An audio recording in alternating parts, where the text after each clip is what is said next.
All right. So I reluctantly agreed to take this job. Why?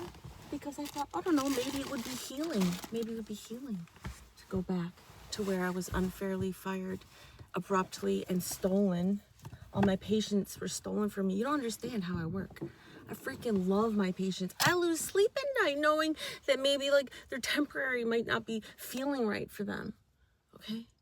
And this guy,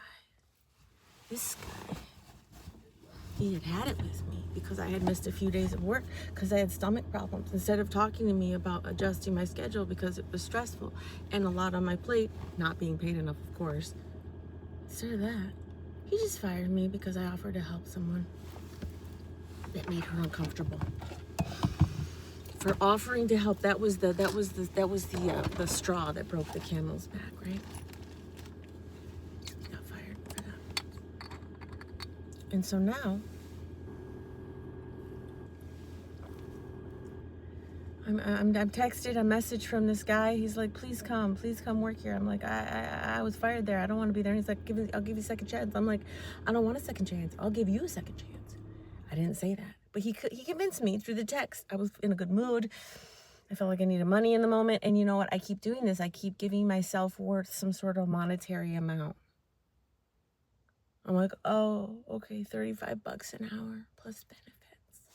Oh, okay. But no, trying to get my ass into that office this morning felt like a walk of shame, and it has ever since I agreed to it a few days ago. It feels gross. It feels like I'm spreading my proverbial moral legs, and I'm selling myself. I'm walking back into an office. I don't care if it's a new man who's taken over. The new man happens to have the same first name as my father. My father was my first abuser. He used to abuse me in the way that you should abuse your wife, only with consent, if you know what I mean. We're not going to say fruit in place of the actual act.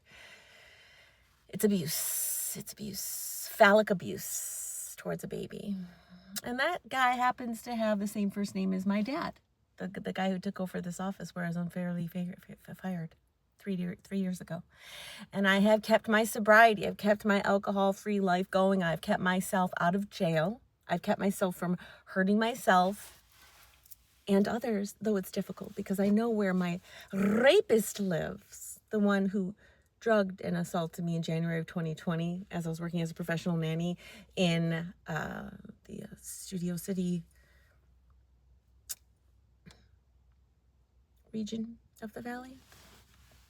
Very close to where I am right now, in fact. So I got myself ready. I got myself out the door. I got myself to work at this place that I was fired before, and now they really, really need me and they want me. And you know what? I got myself there, but you know what? I couldn't get out of the car. I could not get out of the car. Couldn't do it. I feel like a fucking failure getting out of the car, walking into a place that fired me on such a whim. Now you're going to say, well, Stephanie, it's a new owner. Yeah, but two of the same female employees work there. And guess what? Those two women, they can vouch that I'm an amazing assistant and that I should be there right now helping them out because I'm worth it. But I'm not going to.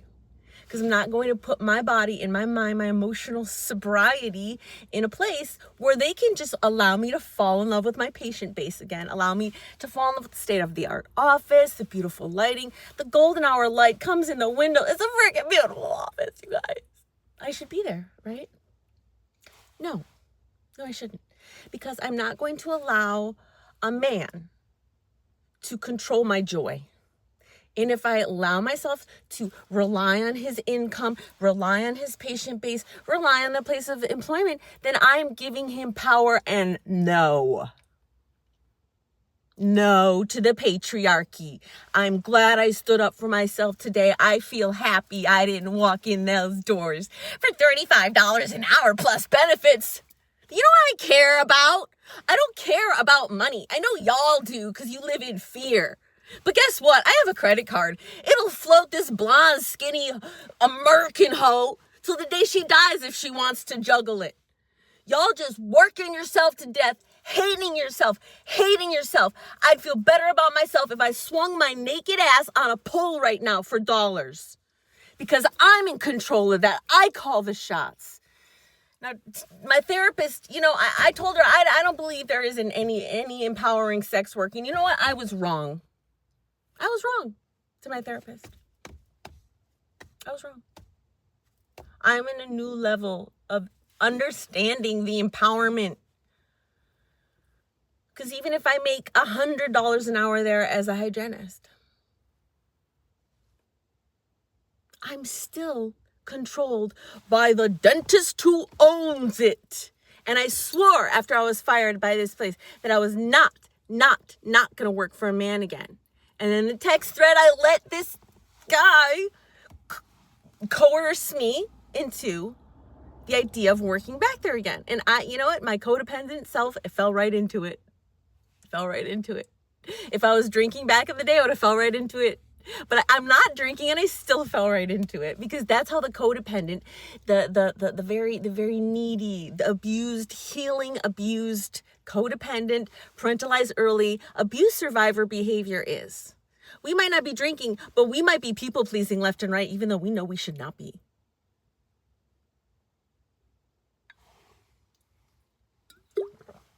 Sometimes the addiction is the people and the toxic relationships. Toxic relationship dynamics, and it's just not going to happen. It's not happening. A man is not going to control my happiness. I'm not going to allow myself to ingratiate myself with the patients that he can then just steal from me when he has a fart attack one day. It's not going to happen. Or he just decides something. It's just not going to happen. And I was stressing about this for 2 days. I made myself sick, and I'm so freaking happy and free and relaxed now that I did not walk into that office. Am I more broke? Do I have less money? Is my partner going to be like, how are we going to do this financially? Yes. But do I feel emotionally free? Do I feel lifted? Yes. Do I feel like I want to drink right now? No. Do I feel like I want to act out? No. I feel like I want to sit here and smile and jam out to my music and drink my water and eat the lunch that I packed for a job I fully intended to go to. But in order to save my emotional health and keep my alcohol-free path happening, I told him what time it was. And I feel good. So now, I've driven down the street, and I just got my eyes planted on a place that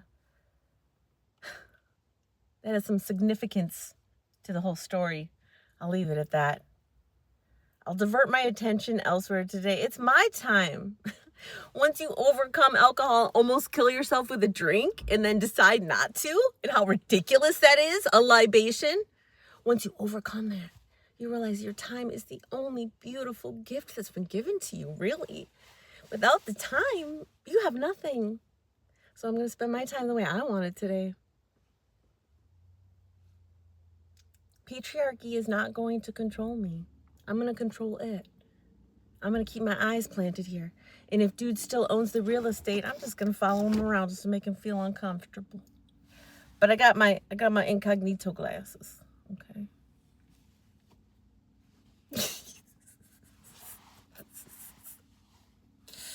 Don't worry. I'll take my meds. I promise. Cheers.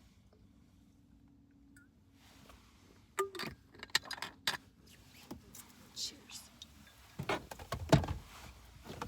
There's a beautiful freedom in choosing how you're going to spend your time and not letting expectations dictate who you decide to be today. Why? For money? That's fucking pathetic.